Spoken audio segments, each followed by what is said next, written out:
Meus queridos irmãos, a paz do Senhor, falando EBD de volta com a lições bíblicas, Caminho para o Céu, da editora CPAD, classe Evangelismo ou Evangelização, como nós comumente dizemos.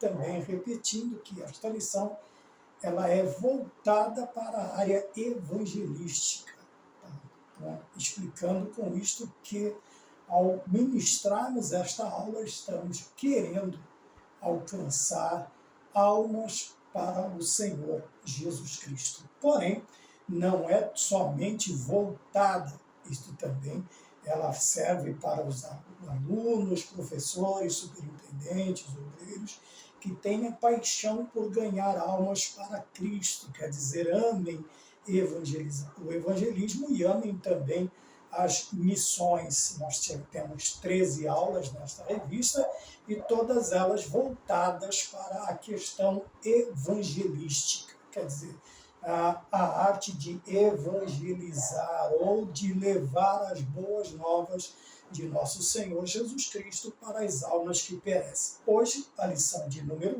9, como eu disse, esta matéria, esta revista também é composta por 13 lições, e nós estamos aí na lição de número 9. O tema nos é dado desta maneira: é possível tornar-se filho de Deus. Obviamente o tema, o título, ele é dado para chamar realmente a atenção. Como assim é possível tornar-se filho de Deus? Como assim? Nós somos criados com a ideia de que todos são filhos de Deus, de que todos os seres humanos que foram criados por Deus são automaticamente seus filhos. E nós veremos no decorrer da lição que não é esta a maneira correta de interpretarmos a questão filial, a questão também, nós veremos aqui, como nós podemos nos tornar filhos de Deus, como nós podemos nos tornar filhos de Deus, tá bem?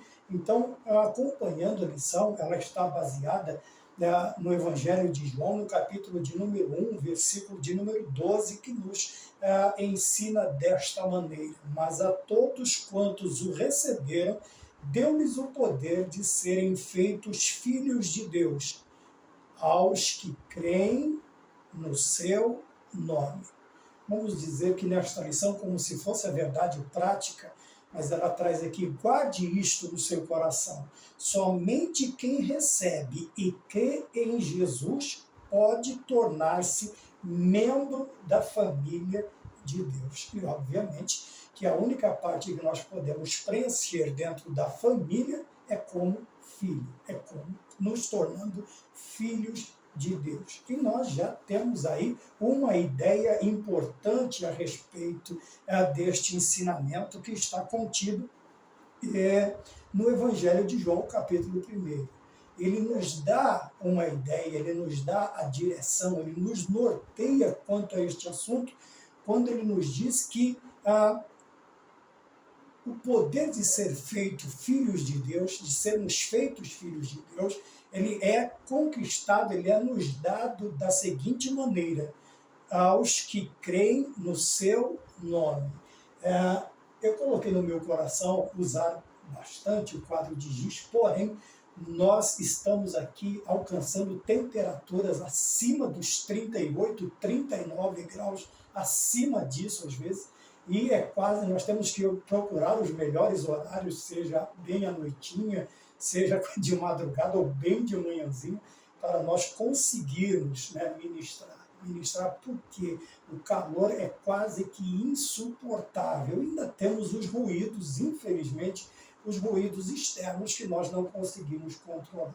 Porém, tem-se feito um dia quase que perfeito para este nosso trabalho. Tá bem? Então vamos aproveitar, tá? E também, como eu estava dizendo, infelizmente o pó do giz está me causando alergia, algumas alergias, de maneira que algumas aulas nós ministraremos no quadro de giz, outras não, por causa desta alergia, a vontade de espirrar, vontade, né, de ficar coçando o nariz constantemente, mas é tudo por causa do pó dos giz, tá bem? Então vamos voltar à nossa, aquilo que propomos no nosso coração, que é aprendermos como é possível tornar-se filho de Deus. Como eu disse, e aqui que nós devemos guardar no coração, que somente quem recebe e crê em Jesus Cristo, em Jesus, pode tornar-se membro da família de Deus. Então é interessante que nós precisamos primeiro reconhecer estes dois termos que nos são dados: receber a Cristo, tá? E aqui nós vamos ver recebendo como e cremos de que maneira. Então vamos lá, primeiro receber como Salvador e Senhor da nossa vida. É comum nós ouvirmos das pessoas: mas eu já aceitei a Jesus. Quem não aceita Jesus como seu Salvador? Ora, quem não aceita Deus?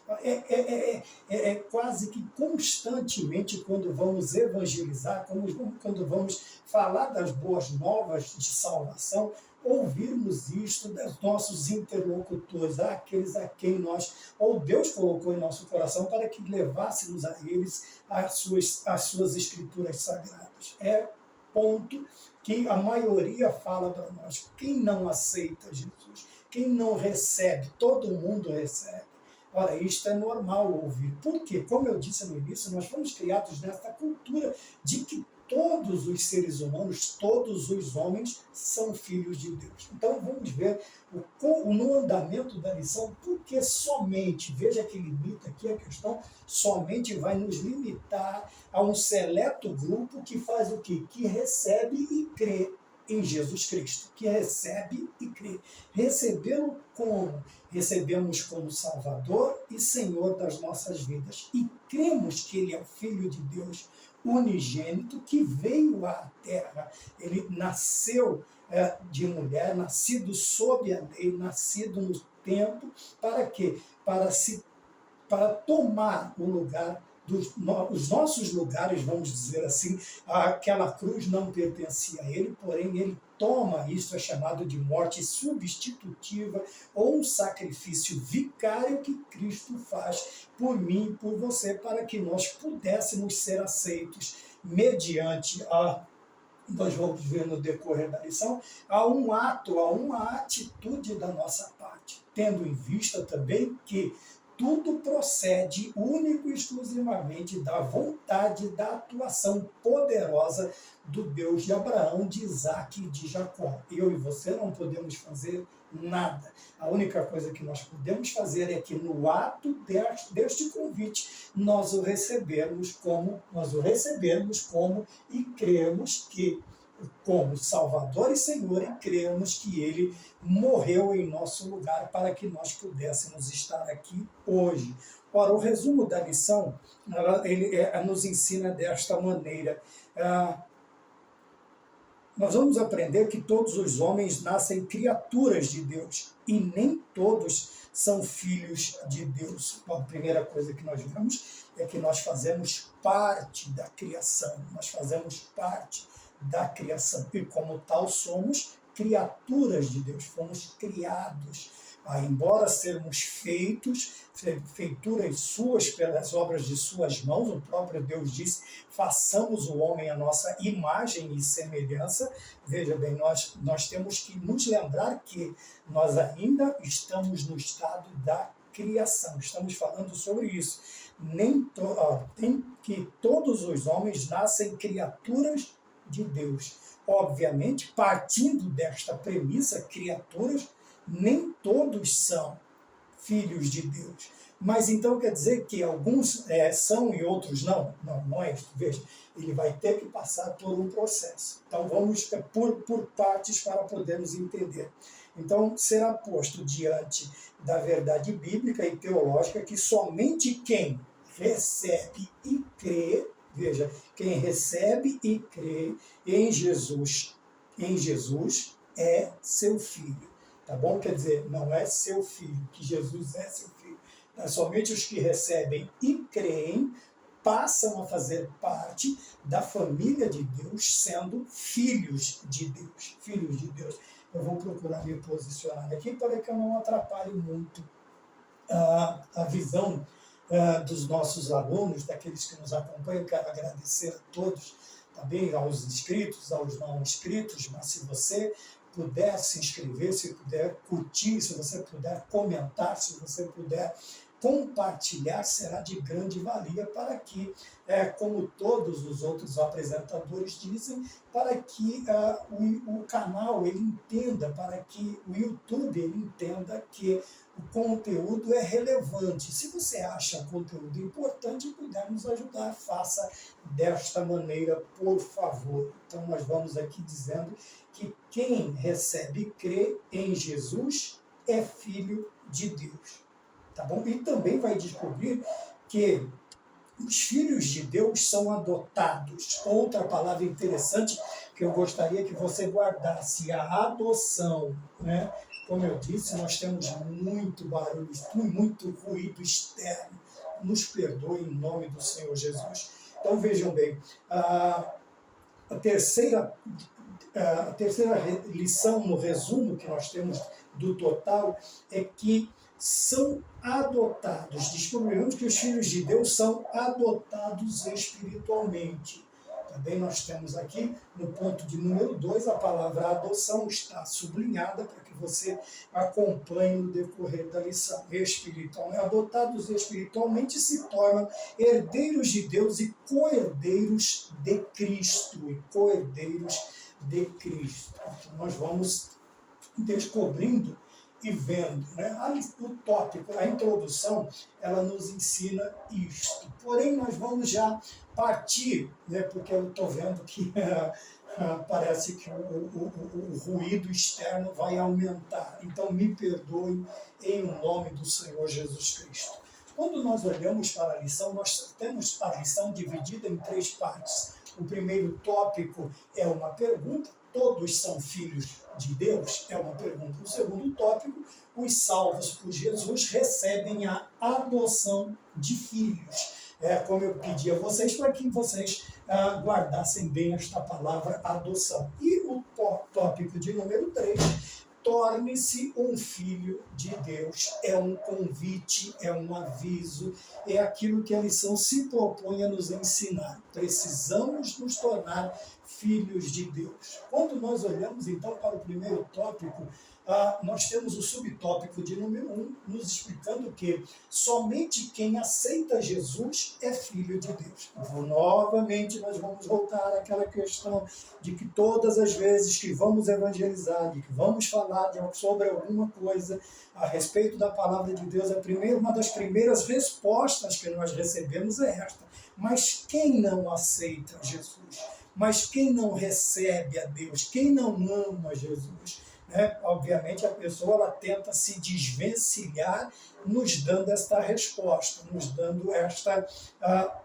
não chega a ser uma desculpa, não vou chamar de desculpa, mas vejam bem, talvez o título da lição ele cause alguma indignação em você, né? Então, obviamente, nós somos instruídos e aprendemos e crescemos ouvindo que todos nós somos filhos de Deus. Então, para responder a esta indagação, a responder a esta outra pergunta que nos é feita, quando perguntamos se a pessoa aceita ou recebe a Jesus, ele já responde com outra, mas quem não recebe, nós vamos ver que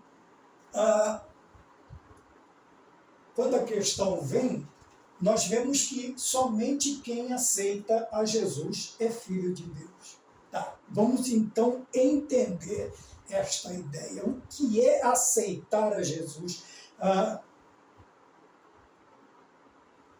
E porque essa atitude ela nos torna filhos de Deus. Quando nós aceitamos a Jesus Cristo como Salvador e Senhor da nossa vida, tá bem? Depois nós vamos falar sobre o crer. Nós temos em mente que a soberania, veja, Senhor e Salvador. A soberania de Deus vai fazer parte da minha vida a partir deste momento em que eu recebo realmente Jesus Cristo como Salvador e Senhor. O que é a soberania? Soberano é aquele que manda, é aquele que controla, é aquele que conduz, é aquele que reina, é aquele que domina, é aquele que nós podemos usar vários adjetivos para a questão da soberania de Deus. E quando as pessoas respondem isto, sejamos nós evangélicos ou não, se já temos aceitado ou não a Cristo como Salvador, é uma pergunta que deve estar sempre na nossa mente. Cristo tem sido realmente soberano na minha vida, ele tem ditado os caminhos, ele tem me direcionado, eu tenho buscado a ele todas as vezes que eu preciso tomar uma decisão, quer seja de grande monta, quer seja de pequena importância. Será que eu tenho na minha vida esta característica de buscar a Deus todas as vezes que eu preciso ou que eu vou fazer alguma coisa? Então, aceitar a Jesus Cristo, recebê-lo, ela envolve esta primeira característica. Olhe para a sua vida, você que tem, às vezes, respondido desta maneira, mas quem não recebe? Jesus tem sido soberano na sua vida, ele tem sido o rei da sua vida, ele tem ditado os caminhos que você tem andado, as posições que você tem tomado, as decisões que você tem posto em prática, elas têm vindo baseadas em oração na presença do Deus Todo-Poderoso ou não? Como está sendo a sua vida? Como está sendo o caminhar, o desenvolver, o desenrolar da sua vida? Se você realmente aceitou a Jesus Cristo como Salvador, você tem a certeza, você tem na sua vida a certeza de que Jesus Cristo realmente passou a fazer parte da sua vida, você o recebeu, tá bom? E crer em Cristo é predominantemente importante para a vida de um cristão genuíno. Crer em Cristo, por quê? Porque a maioria das verdades bíblicas, elas são espirituais, vamos dizer assim, quase que completamente as verdades bíblicas, elas são de cunho espiritual. Ora, veja, quando nós falamos de cunho espiritual, nós estamos falando que nós não conseguiremos entendê-la mediante a nossa razão, o nosso entendimento, o nosso conhecimento, as nossas formações acadêmicas, e quando nós vamos querer entender Deus desta maneira, com certeza nós nos perderemos em nossas filosofias, vãs filosofias, como diz o apóstolo Pedro, nós seremos envolvidos pelas nossas mitologias, pelas nossas astrologias, e com certeza nós não conseguiremos chegar a esta realidade, que é aceitar a Jesus. Por quê? Aceitar a Jesus não é meramente levantar a mão num dia de culto quando ele faz o apelo.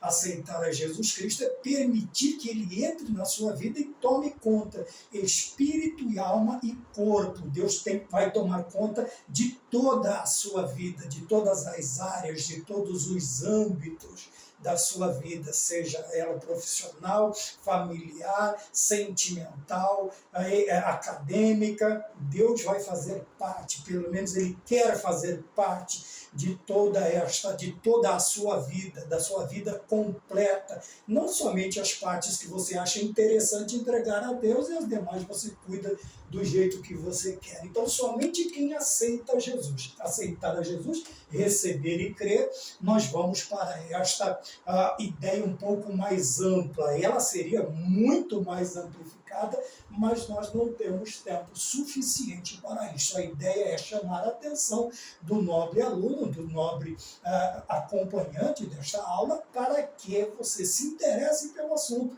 e queira se tornar um filho de Deus. Então, a primeira parte, o segundo subtópico, o subtópico número 2, quem é filho de Deus torna-se nova criatura. Então vamos responder novamente aquela pergunta: quem não aceita Deus? Ora, todos aqueles que aceitaram genuinamente, receberam e creram em Jesus Cristo como seu Salvador e como Filho de Deus, né? Mais uma vez eu vou pedir desculpas porque o pó está me causando alergia.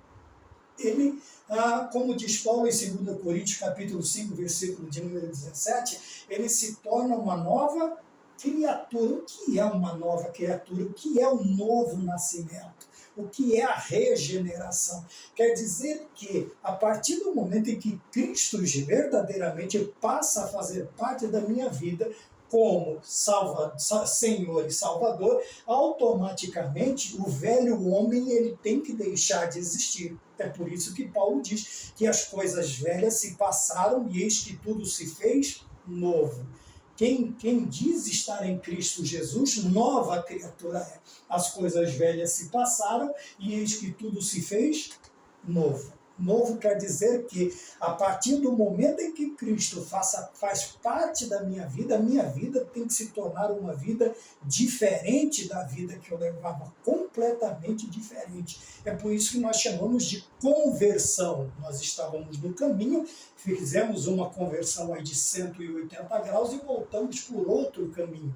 Tá bem? Porque se você ficar em 360 graus, você vai ficar aí girando no mesmo lugar e não vai acontecer nada. Quando falamos de conversão, é o momento em que nós mudamos o nosso caminho, mudamos a nossa mentalidade, os nossos pensamentos, as nossas atitudes, a nossa cosmovisão do pecado. Nós passamos a ter uma visão diferente, nós passamos a olhar pelos olhos de Deus, com os olhos de Cristo. A nossa vida torna-se nova. É por isso que muitas vezes você olha e quando você conversa com um crente, com um novo convertido, com um salvo, e quando ele expressa a ideia de que aquilo que fazia parte do homem antes de Cristo, ou da sua vida antes de Cristo, agora não faz mais, alguns até ignoram, né? E dizem, mas fez isso a vida inteira, fez aquilo a vida inteira, e agora se diz, não é que nós nos dizemos, é que Cristo coloca esta ideia, coloca este pensamento em nosso coração. Por quê? Porque ele passa a fazer parte. E a partir deste momento ele também vai começar a atuar nesta mudança. Nós vamos ver que através do Espírito Santo de Deus, o Senhor, ele vai fazendo mudanças. Aquilo que nós praticávamos anteriormente, nós começamos a ter asco, a termos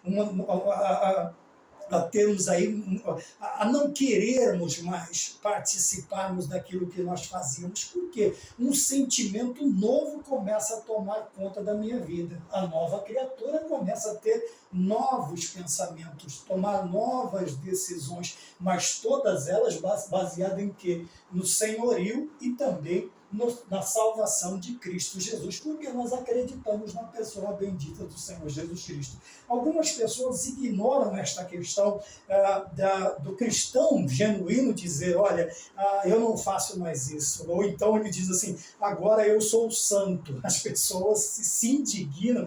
Eu vejo isso desde o início da minha conversão, quando eu anunciei que não faria mais parte das coisas que eu fazia.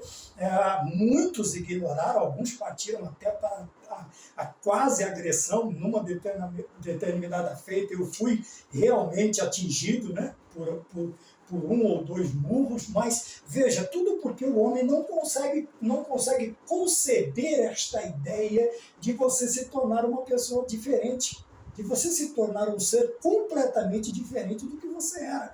Obviamente que eu não estou falando de estrutura física, de características físicas, mas principalmente, você pode mudar, não sei, né?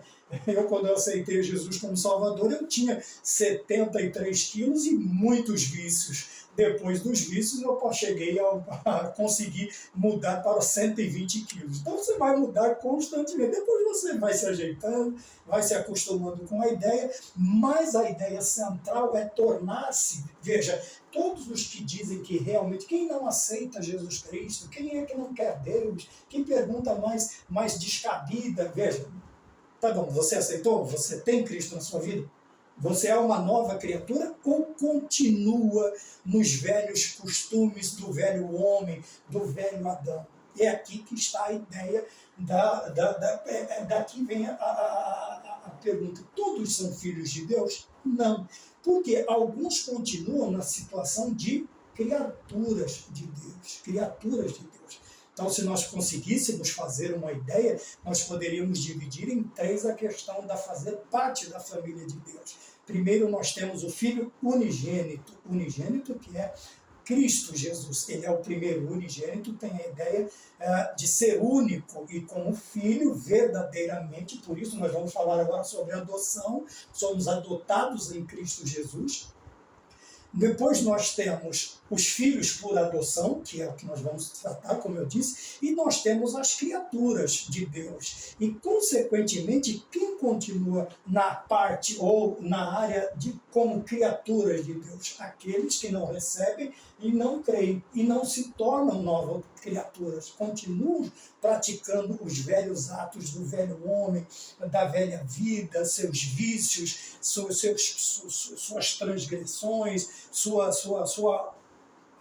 oposição aos princípios de Deus, aos mandamentos de Deus imutáveis do Senhor. Então está aqui uma das respostas, porque a pessoa ela fica sempre dizendo, mas quem não aceita? Quem não aceita é quem não se torna uma nova criatura.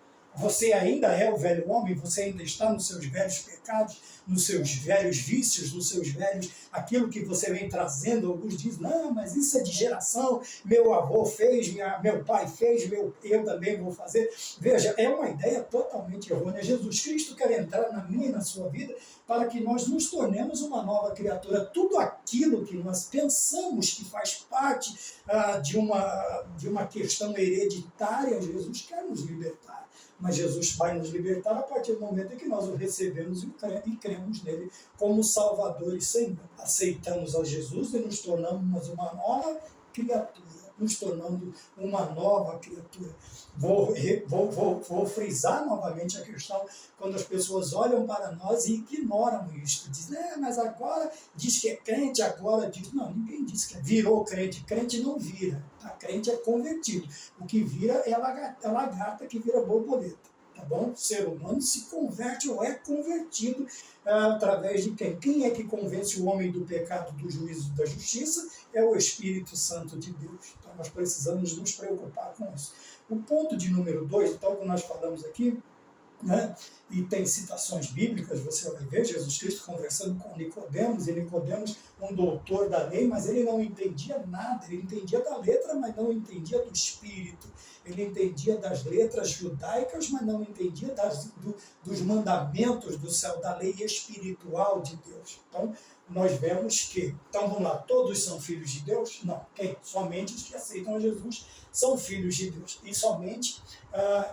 E quem é filho de Deus, realmente, o que ele se torna? Uma nova criatura. Ele vai procurar se esforçar a não viver, a não cometer os mesmos erros do passado e não continuar vivendo da maneira em que ele vivia. Ora, veja bem, nós tínhamos uma vida quando éramos solteiros. Depois que nos casamos, a nossa vida mudou completamente. E eu dou graças a Deus por isso, por este acontecimento na minha vida há quase 40 anos, né?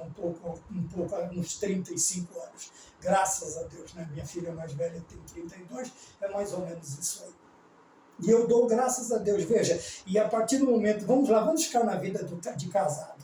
Veja, então, quando eu era solteiro, era eu. Quando eu me casei, éramos nós. Quando minhas filhas nasceram, eram elas.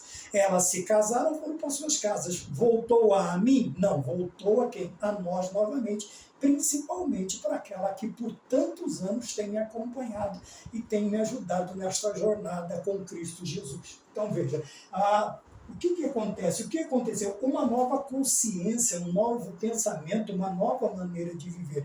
Com Deus não é diferente. A partir do momento em que nós vamos recebê-lo como Salvador, e cremos nele, aceitamos a Jesus, a nossa vida nos torna diferente. Quer dizer, nós nos tornamos uma nova criatura, uma nova criação de Deus. Estávamos perdidos em nossos pecados e delitos e Cristo nos alcança mediante o seu sangue derramado na cruz do Calvário para nos salvar. Tá bem? Vamos mais adiante para não tomarmos muito tempo. Ponto de número 2. Os salvos por Jesus recebem a adoção de filhos. Então está bem aqui dividido também em 2 subtópicos. O primeiro, os salvos são chamados assim como filhos de Deus, mediante a adoção. Por quê? Por causa do grande amor. Grande amor de quem? Veja que o seu, que o S aqui está em letra maiúscula. Obviamente, eu estou destacando a pessoa de Deus. O subtópico de número 2 e a prova de que o crente é filho de Deus. Quando falamos de adoção, e eu falei que Jesus Cristo é o unigênito do Pai, e nós éramos o quê? A Bíblia diz que nós éramos o zambujeiro que foi enxertado na oliveira verdadeira. Quer dizer que nós não fazíamos parte do povo de Deus. Veja que não é que nós não fazíamos parte do plano de Deus. Não tem nada a ver uma coisa com outra. Não fazer parte do povo de Deus, como está em João, no capítulo 1, que nós lemos o versículo 12, mas se você ver o 11 e o 12, você vai ver que ele vem para os seus. De quem que ele está falando? Para os judeus. Primeiramente para os judeus, porém eles não o receberam. Mas a todos quantos o receberam, deu-lhes o poder de ser chamados filhos de Deus, aos que creem no seu nome. Obviamente que não fazendo parte da família natural, vamos dizer, filhos naturais, você tem uma outra maneira de fazer parte de uma família, é sendo adotado. E nós conhecemos muito bem a ideia de adoção, né? Se você não sabe, se você ainda não conhece, o que acontece? Um casal ou uma família se interessa por um outro membro, seja de pouca idade, de mais idades, 1, 2, 3, para não separar os irmãos, e eles simplesmente, por amor, eles vão até lá e preenchem todos os requisitos, os documentos necessários, e este ou estes novos membros passam a fazer parte da família. Tudo isto documentado. Quer dizer que, a partir do momento em que nós somos adotados, nós passamos a ter todos os direitos que o filho natural tem. Quando olhamos para Deus, nós fomos adotados em quem? Jesus Cristo, agora ele é o primogênito de uma geração. O que é primogênito? Quer dizer, o primeiro a abrir uma madre. Seria no campo físico. Quer dizer que o primeiro filho é aquele que abre a madre. Então é chamado de primogênito. É a primeira gestação da mamãe. Pode ser mais uma, ou se ele ficar sozinho, vai ser unigênito. Se ele tiver mais irmãos, ele será o primogênito ou o mais velho. Então, quando nós olhamos para esta ideia, nós vemos agora Jesus Cristo no campo da salvação como sendo o primogênito de uma geração. Quer dizer, através dele, muitos outros filhos seriam chamados, né? E até músicas cantadas, eu sou um deles, você também, louvemos ao Senhor, e nós vamos entender esta ideia da adoção. Quando aceitamos a Jesus Cristo, quando recebemos e cremos, nós nos tornamos adotados, nós fomos recebidos por Deus por causa de nosso Senhor e Salvador Jesus Cristo, mediante a sua morte redentora, salvífica, substitutiva, vicária. Nós podemos chamar o sacrifício de Cristo de várias maneiras que nos darão a ideia de que alguém teve que pagar o preço para que eu pudesse receber esta filiação de Deus. Então, é possível tornar-se filho de Deus? Sim, primeiro, aceitando Ele e nos tornando, deixando que Ele nos faça ser nova criatura. Depois, nós vamos ver no segundo tópico que nós recebemos a adoção de filhos. Veja bem, não é filho, vamos dizer assim, quando eu olho para um filho adotado, quando nós olhamos, o pai se esforça, a mãe se esforça para que o filho, para que este que está nessa situação, nesta condição, ele não se sinta inferiorizado, ele não se sinta menosprezado, diminuído, pequeno, menos importante. Os pais vão fazer de tudo para mostrar que ele é tão importante quanto os demais, quanto os filhos, e são chamados de filho do coração, e uma infinidade.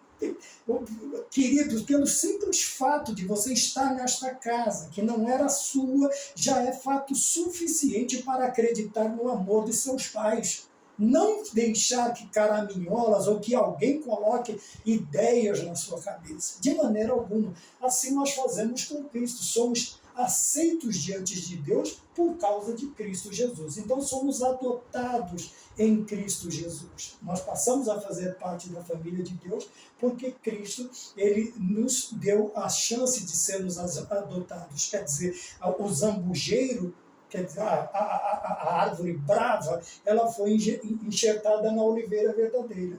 Né? E com isso, o que nós nos tornamos? Eu moro no interior, né? Numa área bem rural. Eu moro na área rural do interior. E nós vemos muitas árvores, muitos enxertos, muitos isto, muito aquilo. E nós vemos que um tronco, às vezes, de uma fruta bem azeda, muito cítrica, sair outra e produzir, vamos dizer assim, frutas muito doces, muito doces. Então vejam bem, algo que era azedo, amargo, foi enxertado no doce, ou o inverso, e a produção que se espera é que ela venha a ser diferente por causa do seu tronco. Veja, aqui no caso do enxerto, o tronco pode ser de algo azedo, de um limão.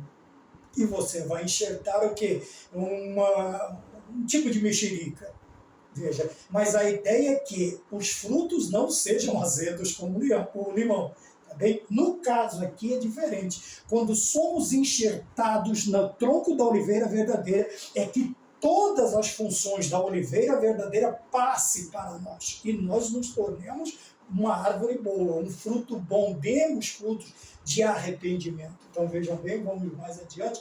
Os salvos são chamados assim por causa... Qual é a causa de sermos chamados filhos de Deus por adoção? Primeiro, por causa do seu grande amor. Lógico, não haveria uma outra forma, assim como aqueles que têm a ideia... Desculpa, eu posso dizer. Aqueles que têm a ideia de adotar, de receber uma criança que não são deles e trazer para dentro, para o seio de sua família, para dar a eles todos, a ele, quando eu digo ele, eu estou generalizando, seja ele, seja ela, eu não estou usando o termo masculino e feminino, estou generalizando. Então vejam bem, para dar a esta criança, ou a este jovem, ou a estes que chegaram, de todo o quê? O que eles vão demonstrar? Eles estão demonstrando amor. Amor. Porque a primeira ideia que vem assim, tem que tomar cuidado, você não sabe, olha, vê de onde os meus pais, toma cuidado, dá uma olhada, como se coisas ruins fossem transmitidas pela genética, coisas ruins. Veja, a ideia, né, de que o ser humano ele é fruto do meio em que ele vive, tá? Mas tem exceções, podem ser raras, mas existem muitas exceções, tá bom? E nós vemos aí pessoas criadas em bairros como nós fomos, em bairros lá da periferia, e somos totalmente diferentes daqueles que foram criados na Zona Sul, nas grandes cidades, nos grandes condomínios. E também vemos o oposto, né? Nós vemos o oposto. De lugares assim também saem médicos, saem doutores, e de outros lugares saem pessoas marginalizadas, tá bom? Eu não quero chamar de marginais. Mas, infelizmente, nós sabemos que tudo tem regras, mas toda regra tem uma exceção. Nós não podemos bater o martelo que filhos de pais ruins serão 100%, a chance total é 100% de nascer uma pessoa ruim, de maneira nenhuma. Veja bem, eu falei que no início eu tive meus vícios, eu tive meus problemas, e isso acarretou na minha saúde, mas os meus pais não tinham esses vícios, nem meus avós, nem meus tios, nem meus irmãos, mas eu tive. Veja, então quer dizer que não foi uma genética, não veio da minha família. Tá? Aí você diz, foi o meio em que você foi criado? Não, também não. Porque quantos foram criados no mesmo meio que eu e também não participaram das coisas que eu fiz? Também uma pequena parcela, infelizmente, se envolve. Então vejam bem, nós podemos citar N razões, discutirmos a noite inteira, mas veja bem, a primeira coisa que nós vemos é a demonstração do amor de Deus nessa questão de nos de nos salvar. Por quê? Como está escrito no capítulo 4 de Gálatas, versículos 4 e 5, o apóstolo escreveu assim: mas vindo a plenitude dos tempos, Deus enviou o seu Filho, nascido de mulher, nascido sob a lei, para remir os que estavam debaixo da lei, a fim de recebermos a adoção de filhos. Tá bom? Então, explicando aqui o ponto de número 1, o subtópico, está escrito assim: os salvos são chamados filhos de Deus por causa do seu grande amor. Tá bem? Portanto, o amor é a razão do Senhor Deus tornar os homens seus filhos. E ser filho de Deus é privilégio mais sublime dos homens salvos por Jesus Cristo. Então veja bem, outro presente importante depois de recebermos a Jesus Cristo como Salvador é sermos chamados de filhos de Deus, filhos de Deus. É um privilégio, sabe? Alguns gostariam até de dizer: se eu fosse da família dos Windsors, se eu fosse da família, sei lá, da família real da Espanha, da continuidade aqui no Brasil, do nome, né? Sei lá, já esqueci também, mas você tem aí Juan Carlos na Espanha, você tem outros reinados de Mônaco e tal, mas o privilégio maior, esses reinados terrenos, o que é que eles trazem para nós? Único e exclusivamente bênçãos passageiras, efêmeras, vãs. Porém, sermos chamados de filhos de Deus nos traz um dos maiores ou o maior galardão que nós poderíamos ter, que é a nossa salvação. E tudo isto Deus fez por quê? Movido do seu grande amor. Deus amou o mundo de tal maneira que deu seu Filho unigênito para que todo aquele que nele crê não pereça, mas tenha vida eterna. Veja que o amor de Deus é que o impulsiona a fazer todas tudo. Para quê? Para que o ser humano ele alcance, ele conheça, ele esteja perto da salvação de sua alma. Este é o plano salvífico, redentor para a raça humana, desde o Gênesis até o Apocalipse. Nós vemos Deus trabalhando soberanamente, como eu disse, para quê? Para que nós estivéssemos enquadrados dentro deste plano. E nos enquadramos neste plano fazendo o quê? Recebendo, crendo, aceitando a Jesus, nos tornando nova criatura, sendo adotados por Deus em Cristo Jesus, aceitando o sublime amor de Cristo, de Deus na nossa vida. Por quê? Porque a prova de que todo crente é filho de Deus. Qual é a prova? Então vamos lá. Deus quer que o crente se torne cada vez mais consciente de sua filiação ao Pai Celestial mediante o Espírito Santo. Ao Espírito Santo que é seu filho. Quer dizer o quê? Deus ele vai fazer de tudo para que nós nos sintamos bem, desde que o Espírito testifica com o meu Espírito que somos filhos de Deus. Uma coisa interessante, 2 sinais determinantes, nós vamos falar sobre isso, deixa eu só concluir a ideia do versículo que eu abri. Veja que o Espírito Santo ele vai constantemente testificar, comunicar com o meu espírito que eu sou filho de Deus, que eu pertenço, que eu fui adotado, que realmente Jesus Cristo entrou na minha vida e eu estou buscando ser uma nova criatura. Veja, com toda certeza.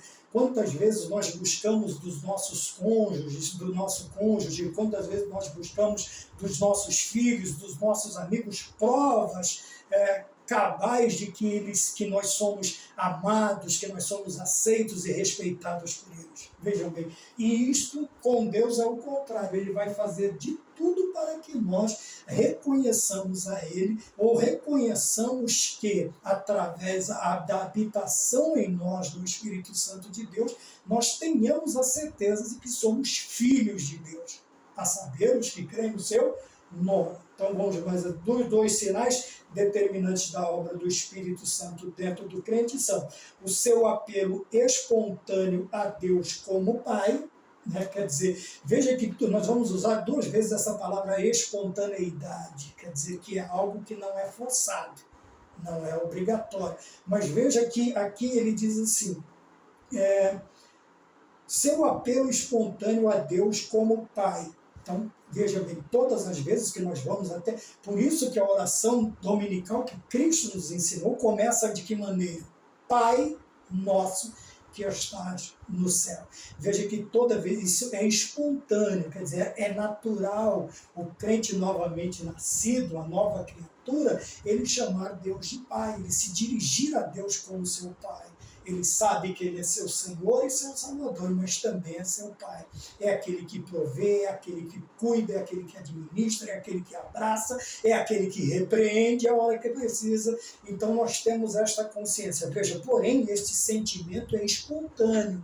Eu não sou obrigado. Quer dizer, nada, nem ninguém me obriga. E eu não posso, nem eu mesmo, me obrigar a chamá-lo de Pai. Porque não vai funcionar. Eu vou falar que ele é meu pai, mas não vou sentir que ele é meu pai. Por quê? O segundo apelo está assim: a sua obediência espontânea a Jesus como Senhor. Quer dizer, todos aqueles que realmente são nova criatura e que receberam, que estão adotados, ele tem essas duas provas. Primeiro as duas questões estão dentro da espontaneidade, quer dizer que é algo natural. Vamos dizer, você vai tratar Deus como Pai e respeitá-lo como Pai. E o segundo é o quê? É a obediência a Jesus Cristo. Essa obediência também é espontânea. Você faz isso porque você não quer ir para o inferno, não. Teve um missionário que disse assim: Senhor, se eu te obedeço para não ir para o inferno, me mande para lá. Se eu te obedeço para ir para o céu, não me deixe entrar lá.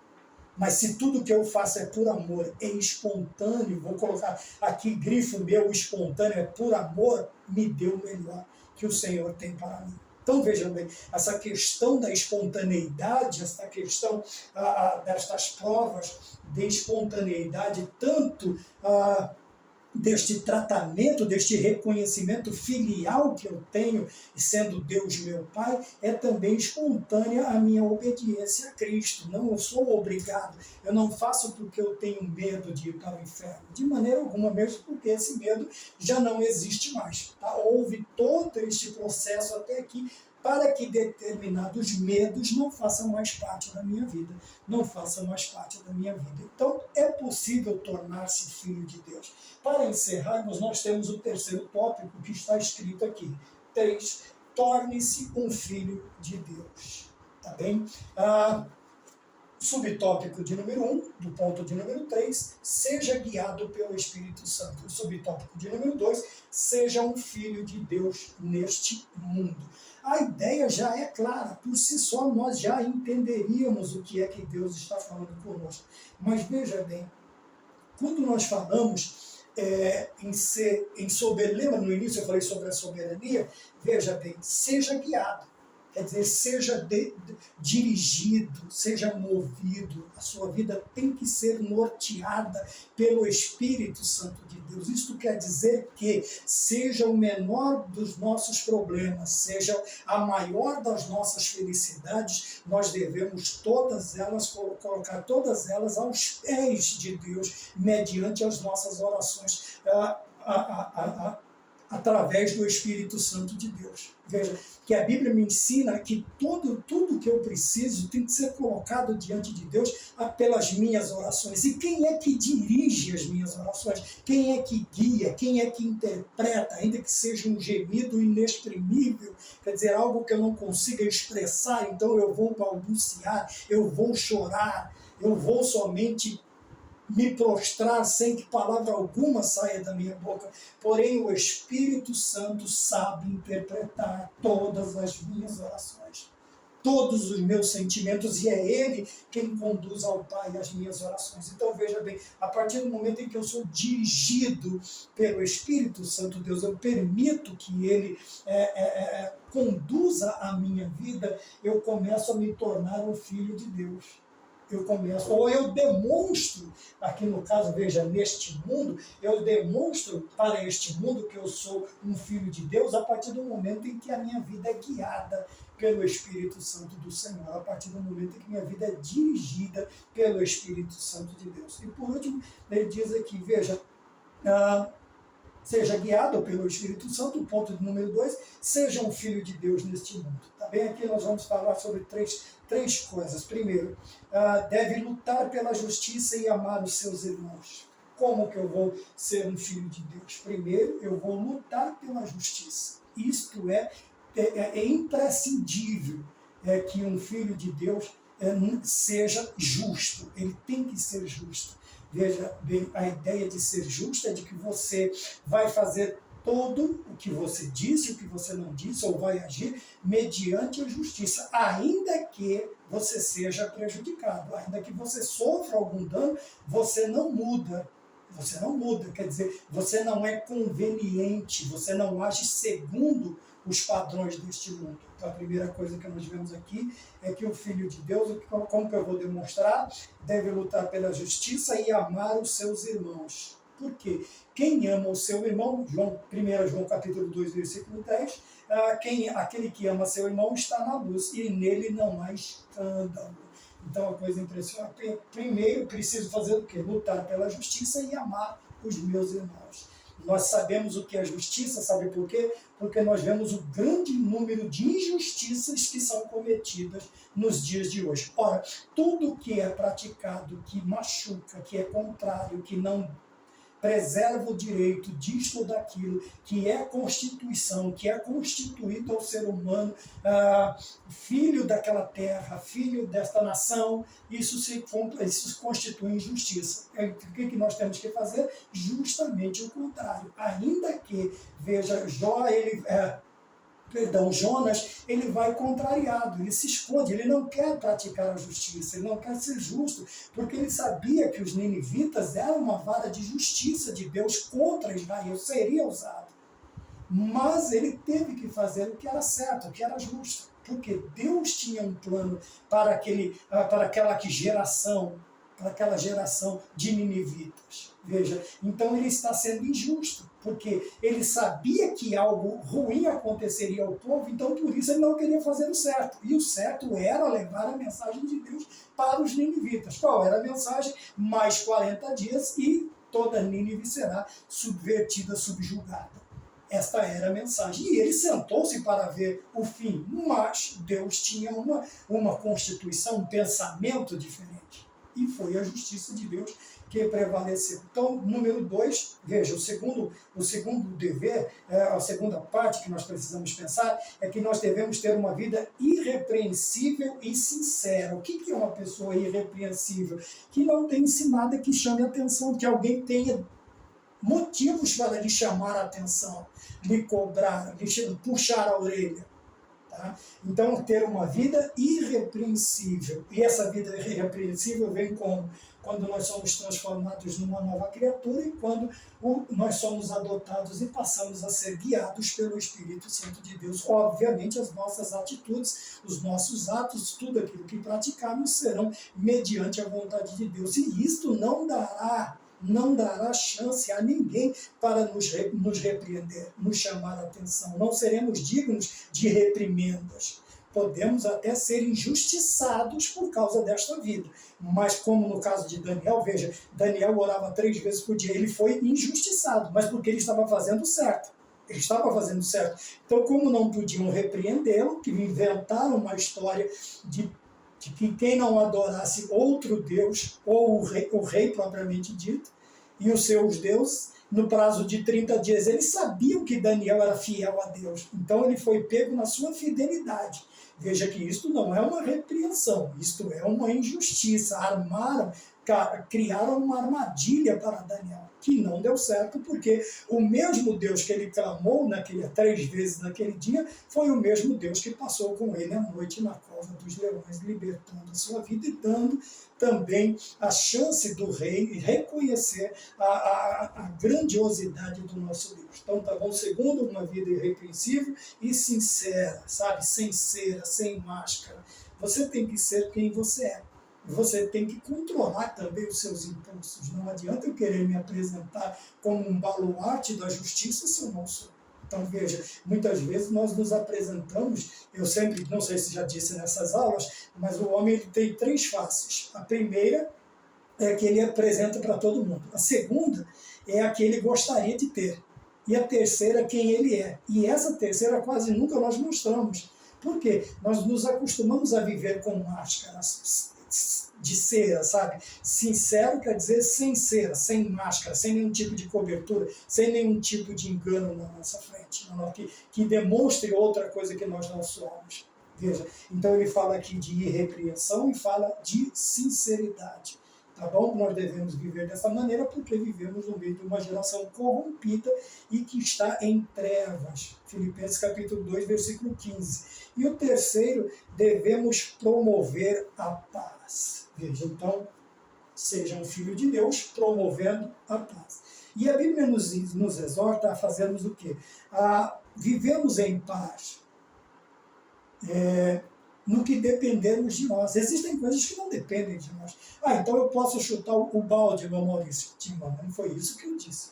Tá bom? Quando fugir ao nosso controle, o que é que nós fazemos? Simplesmente fazemos como Jeremias.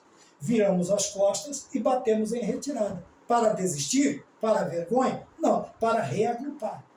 Porque existem situações que elas vêm para nos confrontar, não para querer melhorar. Eu me lembro sempre de uma frase daquela série Gotham que eu assisti algumas vezes, pelo menos umas 2 vezes, quando o mordomo, Alfred, ele vai falar com o jovem, ainda jovem, adolescente, Bruce Wayne, e ele diz assim, eles estão preocupados com a situação, eles querem resolver uma situação. E o mordomo diz assim para ele, olha, senhor, existem pessoas que eles não querem resolver, eles só querem ver o circo pegar fogo. Então existem situações que fugirão do nosso controle. Não quer dizer com isso que nós vamos desistir da paz. Não é isso. O que nós vamos fazer? Nós vamos voltar atrás, dar um passo atrás, para tomar impulso e voltar depois. Porque se nós insistirmos em determinadas situações, o que é que vai acontecer? Discussões, brigas, coisas que nos trarão tristezas depois. Nós vamos nos arrepender do que falamos, do que fizemos. Então veja, o Filho de Deus, ele promove a paz, ele promove. Quando ele consegue, quando ele não consegue, ele simplesmente se retira. Ele não vai colocar mais uma lasquinha de madeira na fogueira, ele não vai jogar mais umas 30 gotas de gasolina, de maneira nenhuma. Ele simplesmente se recolhe ao seu lugar de oração e vai buscar em Deus. Então seja um filho de Deus neste mundo como, primeiro, lutar pela justiça e amar os meus irmãos. Segundo, ter uma vida irrepreensível e sincera. Terceiro, promover a paz, ser um promotor da paz. Amém? Esta foi a lição de número 9 e nós tentamos explicar por A mais B que é possível tornar-se um filho de Deus. Amém? Você pode fazer isto. Todos são filhos de Deus? Não. Deus morreu por todos? Sim. Pode nos remir a mim e a ti? Sim. Aceitando, recebendo, crendo, aceitando, sendo, nos tornando uma nova criatura, tá bem? E depois, sendo adotados, acreditando no seu grande amor, tá? Provando a prova do que o crente é filho de Deus e, por último, tornando-se um filho de Deus, sendo guiado pelo Espírito Santo e promovendo, como nós vimos, os 3 processos de um filho de Deus no mundo, culminando com a promoção da paz. Nós devemos promover a paz em todos os sentidos, tá bem? Que Deus nos abençoe, que Deus te abençoe e que até o Senhor nos permitindo, voltando com a lição de número 10, se Deus assim nos permitir. E que Deus te abençoe no nome de nosso Senhor Jesus Cristo. Amém.